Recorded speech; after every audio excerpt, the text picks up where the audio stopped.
컨설턴트 함께하겠습니다. 어서 오세요. 네, 안녕하세요. 네. 자, 오늘 소개해 주실 내용부터 좀 알아보겠습니다. 자, 이번엔 챗 GPT와 바드, 인공지능 혁신 전쟁이라는 주제로 소개를 해드리겠습니다. 네. 자, 오늘 이 주제를 준비하신 이유가 있다면요. 요즘 챗 GPT가 요즘 아주 핫 이슈잖아요. 네. 자, 이번에 오늘 소개하는 이유는요, 마이크로소프트에서 나오는 GPT 시리즈 때문에 구글이 창업하고 처음으로 코드레드, 비상을 걸고 전사적 노력을 동원해 인공지능에 투자를 하고 있습니다. 구글은 전 세계 인터넷 검색 광고의 90% 이상을 가지고 있죠. 마이크로소프트는 5% 정도 되는데 그걸 한꺼번에 뒤집으려 하고 있습니다. 이런 상황이 마치 2000년대 초에 마이크로소프트가 독점한 소프트웨어 시장을 구글이 등장으로 검색으로 뒤집었던 상황과 비슷하다고 생각하기 때문에 소개해 드리려고 합니다. 원래 이번에 개발된 GPT의 기초 프로그램을 구글에서 개발했다고 하던데 사실인가요? 맞습니다. 2017년 6월 달에 트랜스포머라고 대화용 인공지능을 구글에서 처음으로 개발을 하고선 오픈소스로서 누구나 쓸 수 있도록 발표를 했습니다. 그리고 나서 2018년 6월 달에 GPT가 처음으로 제작되었습니다. 인공지능의 개발을 빨리 하기 위해서 모든 소스를 개방해서 연구를 하기 시작했다고 하죠. 그런데 올해 2023년 GPT 3.5가 나오면서 구글이 긴장을 하는 사태가 발생한 게 된 것이죠. 그리고 원래 구글이 람다라고 해서 인공지능 프로그램을 먼저 개발해서 발표를 하긴 했지만 대중에게는 공개하지 않았습니다. 그때 이유가 거짓말을 잘해서 가짜 뉴스를 퍼뜨릴 위험성이 있다는 게 표면적인 이유였습니다. 표면적인 이유라고 하셨는데 그럼 내막에 있는 실제 이유가 따로 있었다는 말씀이신가요? 예, 맞습니다. 그건 표면적 이유에 불과했고요. 제 생각에 진짜 이유는 바로 인터넷 검색 광고 시장을 포기해야만 했기 때문입니다. 현재 구글에서 어떤 내용을 검색하면 블로그나 유튜브 등으로 연결이 되잖아요. 그러면 그렇게 연결되는 동안 블로그 글이나 유튜브에는 광고가 붙어서 광고주로부터 광고비를 받게 되는데 그렇게 받은 돈의 30%는 무조건 구글로 들어가게 되어 있습니다.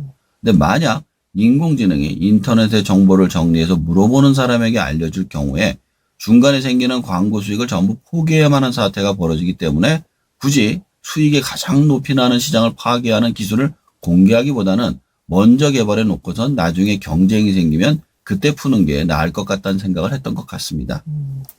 결국 자신들의 시장을 파괴하는 기술이기 때문에 감춰뒀다가 낭패를 봤다는 얘기인데 이와 비슷한 사례도 찾아볼 수 있다고요? 예, 제가 생각나는 게 두 가지가 있더라고요. 첫 번째는 디지털 카메라를 세계 최초로 개발한 코닥입니다. 코닥의 기술 개발팀은 필름 없이도 촬영을 할 수 있는 기술을 개발했지만 자신들의 사업 중에서 필름 판매 사업이 가장 거대한 화학 공정을 움직여야 하고 수익률이 높기 때문에 그 시장을 포기할 수 없어서 결국 그 기술을 숨기다가 디카 산업이 순식간에 커지면서 파산을 했습니다. 두 번째는 스마트폰이 등장했을 때의 노키아입니다. 노키아는 세계에서 핸드폰을 제일 많이 파는 회사로 10년간 군림을 했습니다. 심지어는 아이폰과 비슷할 정도의 스마트폰의 원형도 개발을 이미 해놓은 상태에서 회사의 전력을 피처폰으로 집중하죠. 굳이 기술력이 딸리는 스마트폰에서 경쟁을 피하려다가 결국 회사가 공중분해돼 버렸습니다.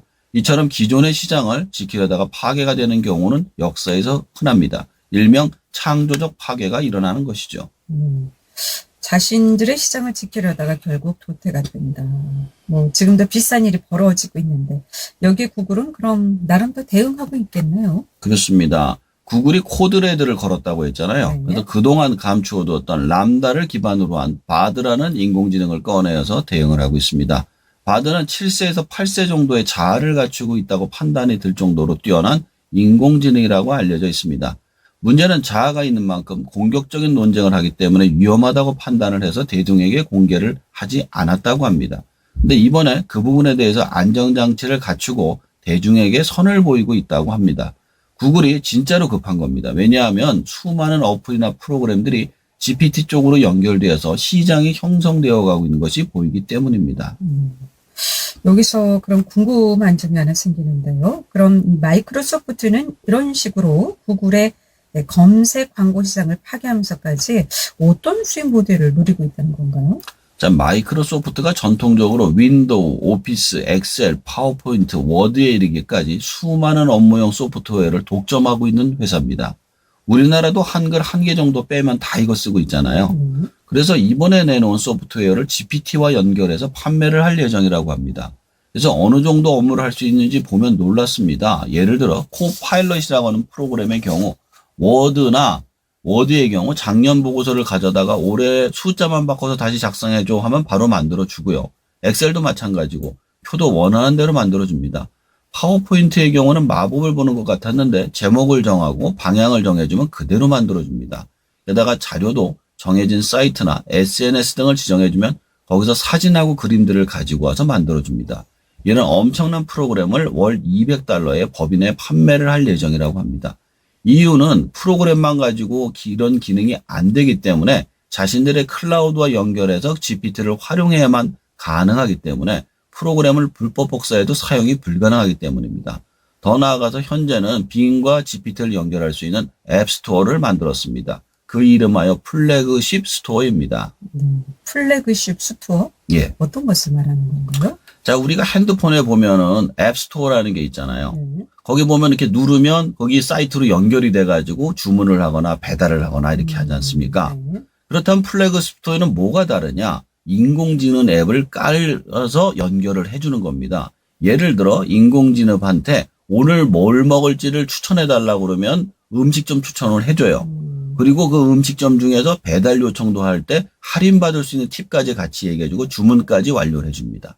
마찬가지로 여행업도 비슷하게 추천을 해주는데 내가 어디를 여행을 가고 싶다. 그럼 코스를 쭉 만들어주고 관련 결제까지 가능하죠. 이 모든 것이 음성 인식으로 가능하게 됩니다. 인터넷이 전혀 다른 세계로 접어들고 있는 것이죠. 엄청난 혁신이네요. 이것도. 예. 네. 그럼 구글의 바들은 GPT에 비해서 뭐가 좀 다른 거죠? 자, 우선 구글의 클라우드를 활용하기 때문에 빙의 검색 능력보다 뛰어난 검색 능력을 제공할 것으로 기대가 되고 있습니다. 또한 GPT보다 훨씬 인간에 가까운 대화가 가능하다고 합니다.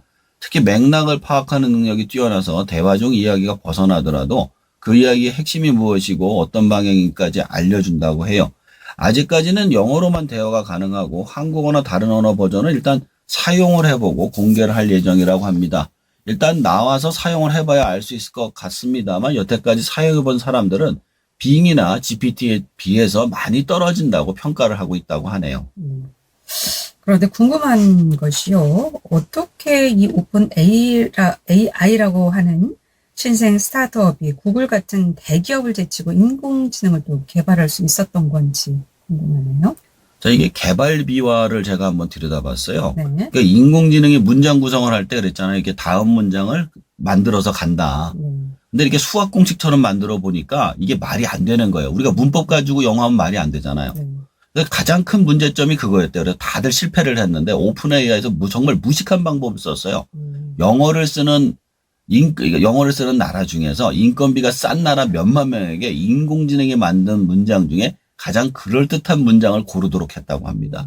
그 문장의 숫자가 수십억이 되는 순간 GPT가 학습을 통해서 가장 그럴듯한 문장을 출력하는 학습에 성공을 하면서 튜링 테스트에 통과하는 인공지능이 되었다고 합니다. 일단 이런 방식이 일단 알려지니까 다른 인공지능 회사들도 비슷하게 지금 따라가고 있는 겁니다. 사전에 이런 테스트를 다 거쳤군요. 그렇습니다. 그런데 얼마 전 일론 머스크를 비롯한 인공지능 전문가와 투자자들이 6개월 동안 인공지능 개발을 중단하자라고 했다고 들었는데 이건 왜 그렇습니까? 저도 사실 의외였어요. 지금 막 불이 붙고 시작하는데 왜 이걸 찬물을 뿌리냐 그랬는데 생각을 조금 해보니까 사실 지금의 인공지능 개발 방식은 속도가 느릴 수밖에 없어요. 왜냐하면 인간이 입력한 방식으로만 학습을 하게 되어 있잖아요.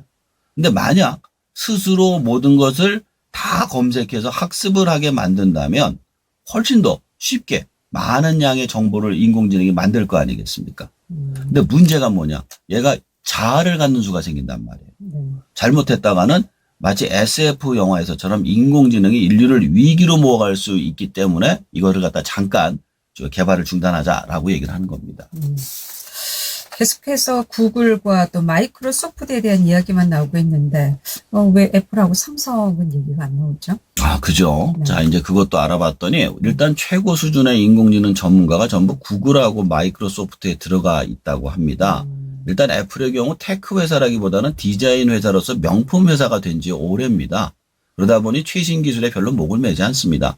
반면 삼성 경우에는 소프트웨어보다는 하드웨어 회사로서 경쟁력이 필요하기 때문에 이 경쟁엔 참여를 하고 있지 않고요.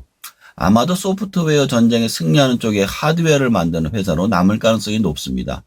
그래서 구글과 같이 애플의 시대도 같이 지는 게 아닌가 하는 생각도 듭니다. 왜냐하면 애플은 자체 소프트웨어 시리를 쓰고 있잖아요. 근데 이걸 포기하지 않아 안 되는 시대로 접어들고 있기 때문이죠. 그렇군요. 자, 여태까지는 미국의 인공지능 전쟁에 대해서 말씀해 주셨는데, 그럼 우리나라의 인공지능 상황은 좀 어떻습니까? 자, 미국의 구글하고 마이크로소프트가 있다면 우리나라는 네이버와 카카오가 있죠. 네. 이 두 회사의 행보가 전혀 다릅니다. 네이버는 구글의 공습에도 검색을 지켜냈습니다. 전 세계에서 그래도 자기네 그 검색 엔진 갖고 있는 나라가 몇 안 되는 나라가 우리나라예요. 반면에 카카오는 검색 엔진보다는 SNS로 승부를 봤죠. 그래서 카카오의 경우 GPT를 자신들의 SNS에 접목시키는 어플을 내놓고 있습니다. 현재 비슷한 어플들이 쏟아져 나오고 있는 상황입니다. 반대로 네이버의 경우 하이퍼클로버라고 해서 자신들만의 인공지능을 만들고 있어서 우리나라 안에서는 그걸 쓸 수 있도록 할 생각인 것 같습니다. 현재 독거노인 관리나 교육용으로 개발해서 활용하고 있답니다. 문제는 GPT의 성능이 좋다 보니 한글도 점점 그쪽으로 데이터가 몰리기 시작해서 한글 데이터도 밀리기 시작했다는 점이죠. 네이버의 경우 검색 시장이 붕괴되는 가운데 인공지능에서 밀리면 비즈니스 모델이 붕괴될 수 있다는 위협을 느끼고 있는 것 같습니다. 네. 자, 오늘은 4차 산업혁명 시대 인공지능 혁신 전쟁이라는 제목으로 소개해 주셨는데 다시 한번 정리해 보도록 하겠습니다. 자, 이게 간단하게 줄이면 구글의 시대가 마이크로소프트로 인해서 도전을 받고 있습니다. 구글은 자신들이 만든 프로그램이 시장을 붕괴시킬까 봐 못했지만 마이크로소프트는 그 시장을 파괴하고 새로운 시대의 강자가 되고자 하고 있습니다. 그러기 위해선 자신들의 오피스와 결합하여 앱스토어를 만들어 전혀 새로운 인터넷 시대를 열고 있습니다. 아마도 이러한 결과로 거대한 IT 기업들의 변화가 될 것이라고 생각됩니다. 애플이나 삼성은 새로운 디바이스를 만들어야 생존이 가능할 것이며 네이버나 카카오도 변화를 타야만 생존과 발전이 가능할 것이라고 생각이 듭니다. 그리고 끝으로 이러한 변화로 우리의 일과 삶이 전혀 다른 세계로 변화하게 될 것입니다. 마치 인터넷 이전의 세상과 이후의 세상이 스마트폰 이전의 삶과 이후의 세상이 다른 것처럼 말이죠. 네. 귀로 듣는 창업 정보, 오늘도 안정환 창업 컨설턴트였습니다. 고맙습니다. 잘 들었습니다. 네, 감사합니다.